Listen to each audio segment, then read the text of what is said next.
Okay, so welcome back to our audience. There may be some people that caught our previous webinar where we initially introduced the payment links just as the new ruling came out on the Epic v. Apple case.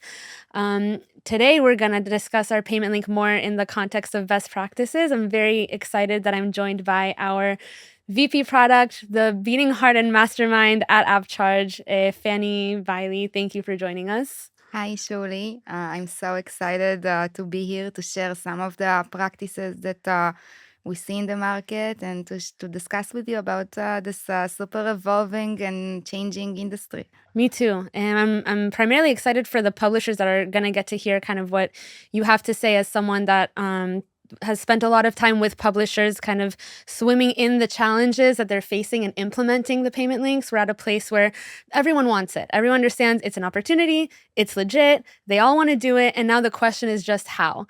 And the how challenges are separated into a few categories that I'm really excited for us to get into and share with the publishers kind of the synthesized best practices that we've learned so far. Perfect. So first of all, let's get a refreshment on what is payment links and how AppCharge payment links product is working. So basically, it's pretty straightforward. The player will see the option to pay with an external alternative payment option on the web. He will click on the payment button inside the app and will be automatically redirected to an external web page. In this external web page, he will see a checkout screen. Basically, everything in our checkout screen is customizable. The art, the UI, the products, whether they should be expanded or not, and the different payment methods can also be enabled or disabled. In addition, the publisher can A/B test the different experiences and to see which experience is the best for his players. After completing the purchase funnel, and after completing the successful purchase, the player is basically being redirected back to the app in order to collect the items that he just purchased. Amazing. So truly everything that a publisher could want or need in a solution to take advantage of this external payment opportunity. So let's jump into the different challenges that we're seeing publishers navigate in trying to capitalize on them. Tell us a little bit about that. So I think that we see mainly three big challenges. The first one is the technical challenge. How am I going to implement this new payment funnel inside my app? Which we can say is like not really so much of a challenge anymore thanks to our payment links, right? Exactly. You've done a really good job on this product. Yeah, we're happy to see that at least the technical is no longer kind of what's blocking publishers anymore. Solved. Second challenge is the business challenge. The publishers are now required to find and to create a completely new business strategy for this feature, for this payment flow. And from one hand, they want to convince their players why they should use this new payment funnel. But from the other hand, they don't want to hurt conversion. This is the most important funnel in their game. So it's difficult to find the right balanced business strategy for it. Right. So on one hand, while it is new in a lot of ways, it's also kind of like the same as we're always doing in this industry, kind of playing around with the new flows, seeing what's the best way to do it with the new users, and then making the most out of it. Exactly. New feature, new strategy. The third channel is the operational channel.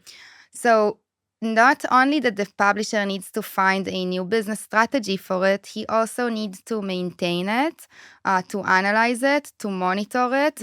And it's basically a completely new and separate funnel that will be available only for iOS US players. So it's also something that we need to take into consideration and not to create something too complicated. Right. Nice.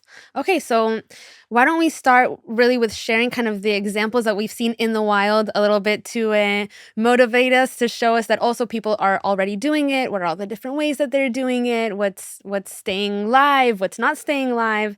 And let's start there, and then we can make our way into what we've learned from them. Perfect. So the first ones to check were obviously Epic Games. Fortnite, after the change in the ruling, are back in iOS US App Store. So we wanted to see what they are doing and how they implemented this, the payment links or the alternative payment method. And they chose a very simple strategy for it. Basically, after clicking on any pay button inside the game, the player will get a pop-up with two options. The first option will be to pay in-app, like it says in-app purchase, and it will trigger the regular iOS payment flow. The second option is to pay with Epic Store and to earn 20% more points using this payment option. By clicking the Pay with Epic Store option button, the player will be redirected to the external checkout. Okay, so two options, describe the value, Apple is still there. Interesting. What are your thoughts actually on their implementation? I'm sure that they put a lot of thought into it. Yeah, so from one hand, the things that I like here is that it's the same funnel for all of the iOS US players. From operational perspective, it's very easy for implementing and monitoring.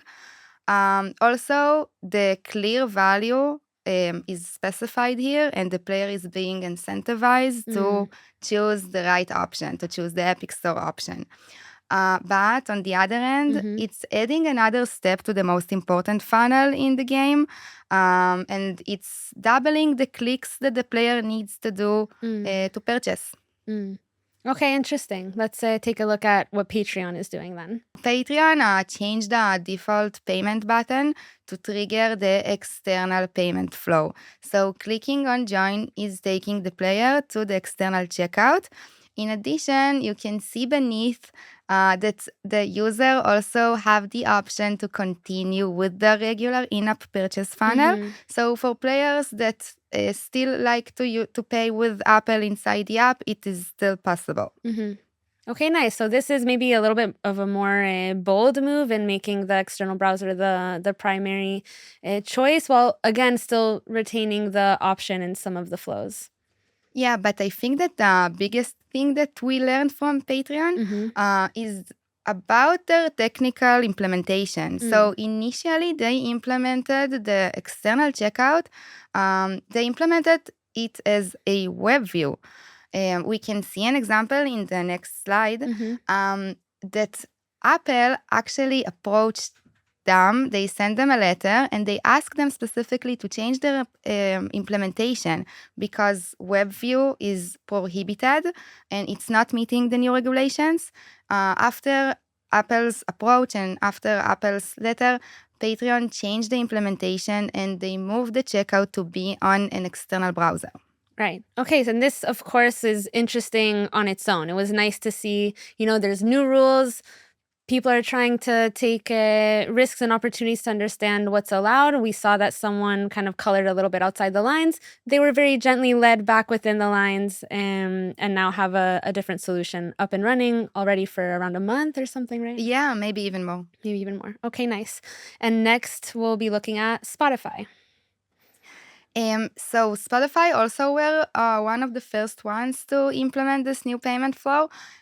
They went pretty public about it. They posted an entire blog in their website about the changes in the payment in iOS US and what the users will get from this change.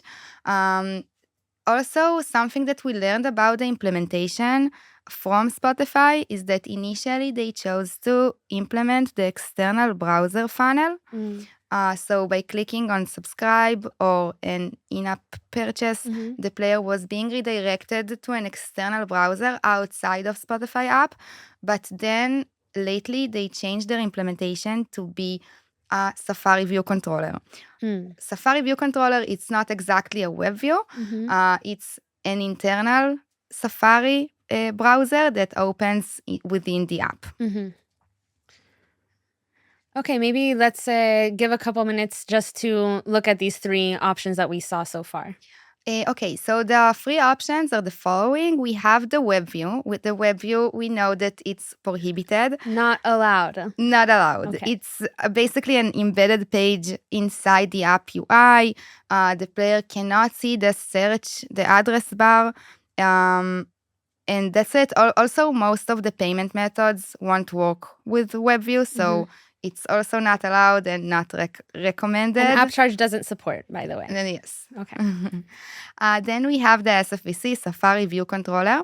The Safari View Controller is a Safari-based internal browser.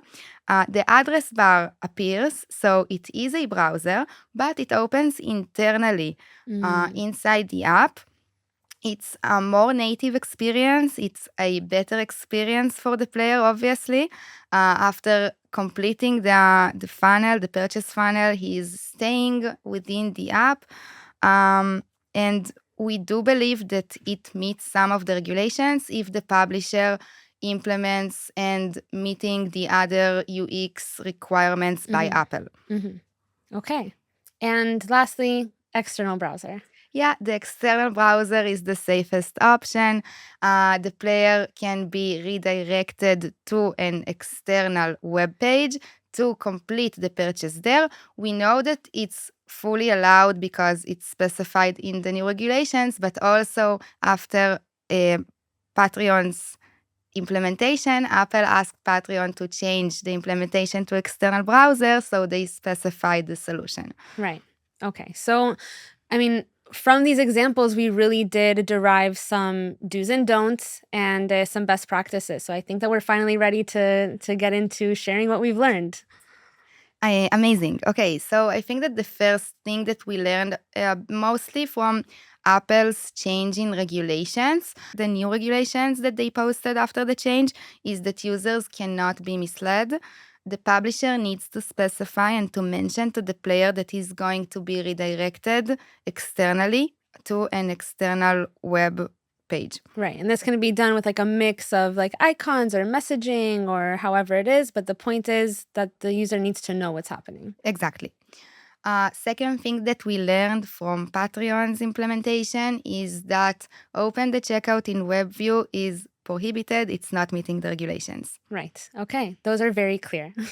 Now the fun parts of, okay, so what can we do? What should we do? Okay, so for sure, payment links on external web pages are allowed. There's no doubt publishers can save the Apple fee for iOS players. In addition, it is not mandatory to even show the Apple payment button. The publisher can just change their payment options and to show only the alternative one. Nice.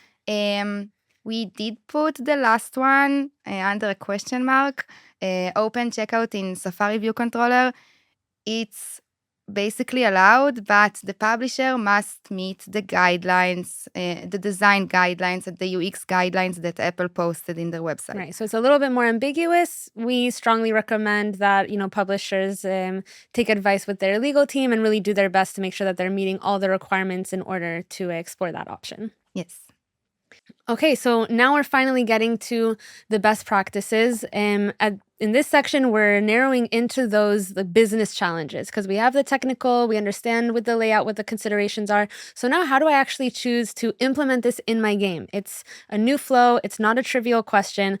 We've spent a lot of time with publishers as they navigate these issues. We're familiar with kind of all the sensitive points, the risks, and I'm really excited for you to share with our new audience today how we suggest they go about finding the right flow for them with the highest reward. So we also take a look on some of the implementations in the mobile gaming industry. And these are some of the conclusions that we took and our recommendations for the best implementation that both won't hurt the funnel, but also provide the best experience for the player and encourage the player to use this alternative payment option. Our recommendation is to segment the players. And the easiest segmentation that can be done is to divide them into two groups. The first group will be players that never purchased with payment links. They are not familiar with this payment method. They never tried it. I guess that their trust is not fully on yet. Mm-hmm. So the motivation is to make them understand the value and to create this trust. Yeah. I love, by the way, when we prepared for this segment and you shared with me the best practices, and we've been sharing best practices with other publishers, I love that this was how it was set up, because it really speaks to the pain points that we're hearing from publishers of wanting to protect their players and not wanting to hurt the trust, and even to continue building the trust. From our point of view, the payment links is another way to help players build the trust with your D2C solutions. So let's talk about the second group. So the second group is players who already paid with payment links. And the motivation with this group is basically just to increase the deposits that are coming from payment links. So our suggestion is to use different treatment for both of those groups. So for the first group, our suggestion is to present a pop-up, something special, a very unique offer where the value is very clear. We do suggest to still show both options, to still show the Apple option as well, but also to specify what will be the added value that the player will get if he will choose to pay on web in this case. So this kind of hits the sweet spot of not taking away any options, not taking away the familiarity, and still equipping them with enough information so that they can feel that they know what they're doing in the new button click. Exactly. So why we are suggesting to do it? So first, we would like to increase the trust with the new and alternative payment option by showing both of them, by showing both the regular iOS Apple Pay funnel and to introduce the new payment links funnel. The second thing that we would like to achieve here is to make the player understand the value. The value can be given in different ways. It can be given as a discount on a price point, or the publisher can choose to add extra resources to the offer that the player wants to buy. And last thing here is to introduce the new design.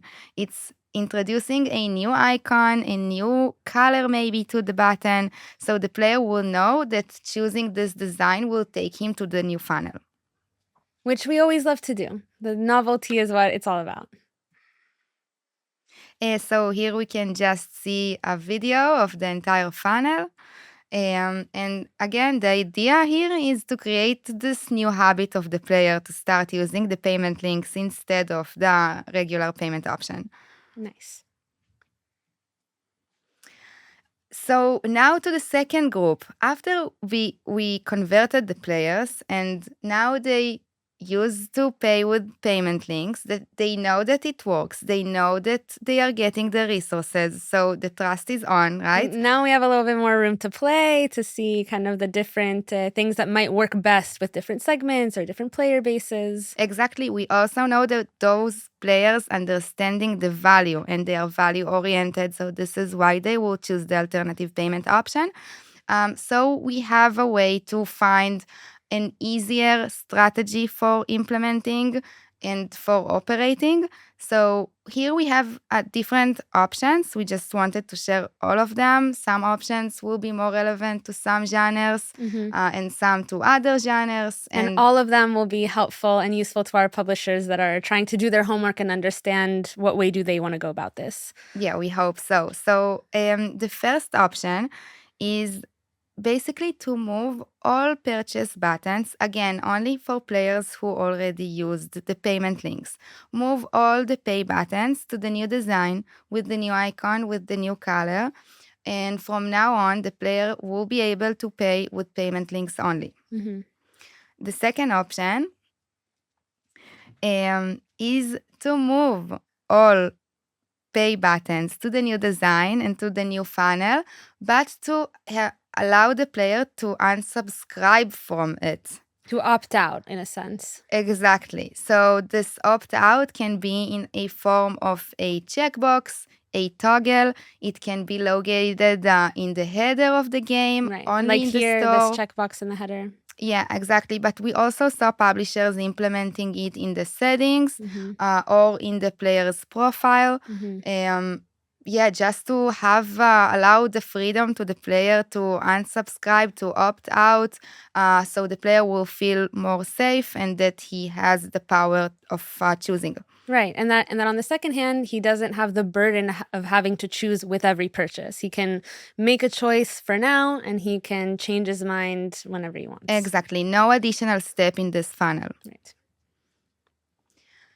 Third option is to go epic game-like, Fortnite-like, and to show this intermediate pop-up with both options. One of them is specifying the extra value that the player will get. Again, this funnel, I think it's the easiest for implementing, to maintain, to analyze, and so on. We also have a recommendation of mitigating this extra step. The option is that by clicking on the X icon, the regular payment flow will be triggered. So basically, by clicking on the X funnel, the player will trigger the regular iOS flow, and then we hope that this won't hurt conversion so much. And either way, there will be something to learn in it. And also in this, there's different options of how to present them next to each other, of what value to indicate. Nice. Exactly. Last option is the Patreon option, just to change the default icon to the payment links icon and to still have a smaller icon and a smaller button so the player can still trigger the regular iOS funnel. But I think that this is the least recommended option by us. Okay, noted. So we covered today the examples that we've seen in the wild so far, what we take from them as the do's and don'ts, and our synthesized best practices from what we've seen outside, from what we're seeing with our publishers on the inside. Thank you so much for all of your effort, also with our publishers, and also coming to share this information with the rest of our audience. Thank you, Shuli. It was a pleasure. Super fun. See you guys next time.